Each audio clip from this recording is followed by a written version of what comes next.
Live from in the studio, I'm Church in the City chairperson Rachel Poisky. And I'm Lorian Hook. Lorian, let's get right to it. Who's on this season's schedule?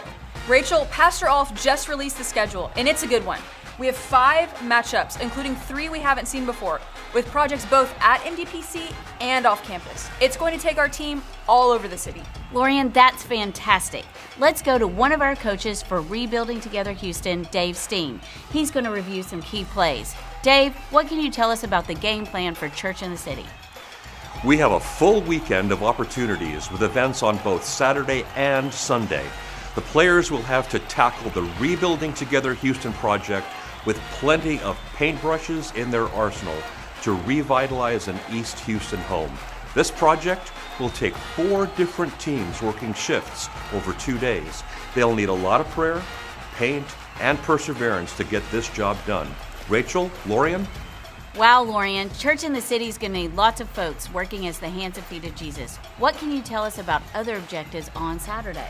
You're right, Rachel, but this is not MDPC's first time on the playing field. Other Saturday projects will be on campus and will include making sandwiches for kids' meals and set up for Sunday's meal packing project. And Rachel, that meal packing project team expects to pack 40,000 meals for Houstonians. Incredible. You got that right, Lorian. That is incredible. These teams will have to show some grit to get the job done.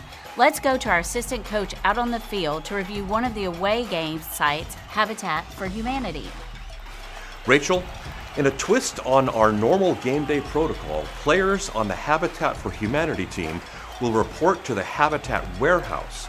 Let me be clear, what we're looking for on this team is not just experience, we're looking for heart. And as long as those hearts are 16 years or older, they can definitely contribute to a win. Thank you, everyone. Now, Lorian, let's talk about special teams. Well, Rachel, special teams will contribute heavily. Child care will have little crumb snatchers on their hands both days looking after kids 2 and under. And personally, I'll have a close eye on the MDPC kitchen. Expect them to be cranking out some delicious and hearty options at fair prices. No doubt, Lorian. I'm getting hungry just thinking about it. Every year, this is a huge event, and helping feed our neighbors eats up monster resources. Whether or not you're on a Church in the City team, you can play a pivotal role in a win by donating loaves of sandwich bread and cases of water bottles. Let's go back to Dave on location to hear about where bottled water factors in. Dave? Rachel, the school support projects rely on the bottled water donations to create spring break meal packs and STAR testing snack bags for MDPC partner schools.